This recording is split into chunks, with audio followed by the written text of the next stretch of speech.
Coming to you live from a war zone because my constituents had a family in South Carolina who was in need and needed to be evacuated from Israel. They were in trouble, and I got on a plane to the Middle East to help them. Then I met Brian Stern. Hi. With Graybull, and we are boarding a flight out of Israel right now with 155 American citizens because I said I couldn't leave more people behind. In a war zone, now they're here. Now they're here. Probably, hopefully less tense there. So joining us now, Republican Congresswoman, North Carolina gubernatorial candidate Nancy Mace, and Brian Stern, founder and chairman of Gray Bull Rescue, veteran-led nonprofit that's already been able to get dozens of people out of harm's way. Yeah, so I'll start with you, Congresswoman. Thank you for being here. You had that little video there where you said, you know, hey, I can't leave people behind. I have to do something. What was it like to be there in that war zone?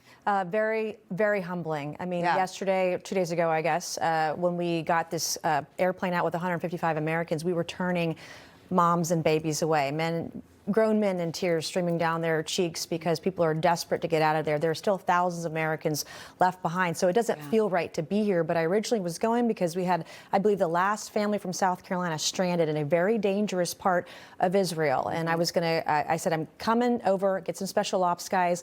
We'll get you out of there because it was very dangerous. And then I met Brian Stern with Gray Bull Rescue. And literally, he got a call around 5 a.m. 3 hours later, he was on the border of Jordan and Israel. By the time I landed in Jordan, he already had the family at the border of Israel and Jordan coming over and got them flights the next morning. It was one of the most incredible things I've ever seen. So I want to thank Brian Stern and thank Gray Bull Rescue because these guys are on the ground. They know what's going on. They know where our people are, and they know how to get them out because it's one of the most incredible things I've ever seen. But it was deeply humbling, and I've learned a lot from this experience and how important it is. And I, quite frankly, want to go back and get more. So I'm begging for more planes so that we can evacuate more Americans. So, Brian, obviously we've had you on many times before on many different occasions talking about this. Obviously, having a congresswoman along probably changes the security profile a little bit on one of these missions. What was that like? We kept it quiet. Some people figured it out, some people didn't, and that's how we liked it. But you know, the security situation where we're operating is really an aerial threat. So thankfully, not yet. We haven't seen kinetic strikes on the ground, meaning suicide bombers and targeted assassinations and the rest. So from a security perspective, it was okay, but still very dangerous. We spent time in bomb shelters, and you know, we're, as an organization, we're not political. That's one of our core pillars. But we're always excited when elected officials come and fight for their people of anywhere, from any side, from any party, from any constituency, from any state, and we've seen that rarely, I will say.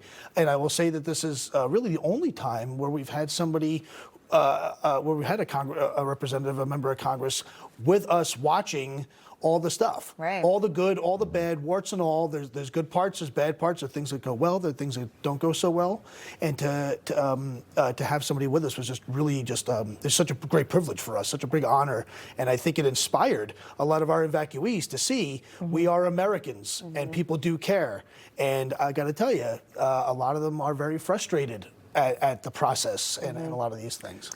Just yesterday, we were reporting that the State Department says they're cutting back on the chartered flights and ground transportation because they have empty seats and everyone who's gotten out has gotten out. No, and well, yesterday morning they flew out 40 people out of Tel Aviv. There was the plane was 2/3 not full. We know through Gray Bull Rescue, there are thousands of Americans on the ground. We're talking hundreds of infants under the age of 2, which means those are families. There are hundreds, if not thousands, of students who are still stranded. I got a call from one of my friends yesterday because I didn't tell anybody I was going overseas. Wanted to be sure I was safe and going over very quietly.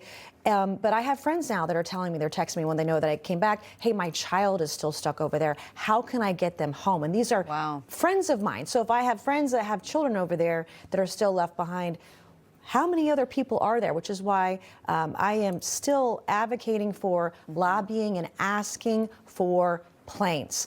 And whether it's an airline that can donate a plane, whether I can get a C-17 from the U.S. government, Right. whether it's another country that can offer planes.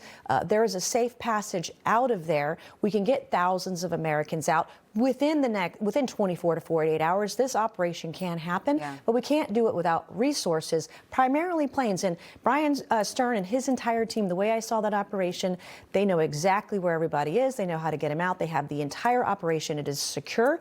They have guards. They have drivers. They have vehicles. Everything that I have seen has just been, I've never seen anything like it. Literally 2-3 hours after I made contact with Brian, he was getting that last South Carolina family out of a war zone where they were seeing rockets and missiles and got them across the border into safety. I've never seen anything like it, and that's why I am an evangelical now for Gray Bull.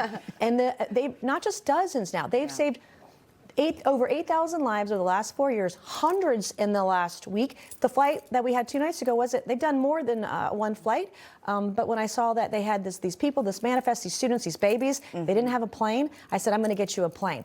But now we need more planes. Okay, and I want to ask you quickly, what do you need to be able to continue your mission and to help people? Funding is the big one. There is definitely a need. We've gotten 270-something registrations this morning.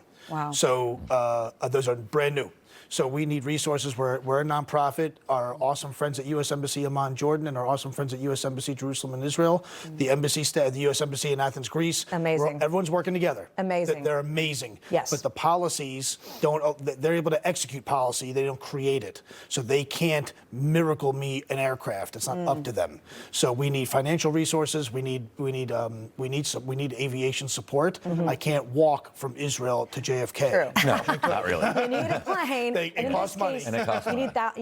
He has thousands of people that he knows Right. where they are, and so we need more than one plane. And if you want to help out and donate with these remarkable rescue operations, you can visit graybullrescue.org. Thank Yes, you both. absolutely. Stay safe on your future trip. Yeah, Brian, Congresswoman, thank you guys so much. I'm ready for to go joining back. us. Information. Truth is freedom. Is Newsmax. It's real news for real people.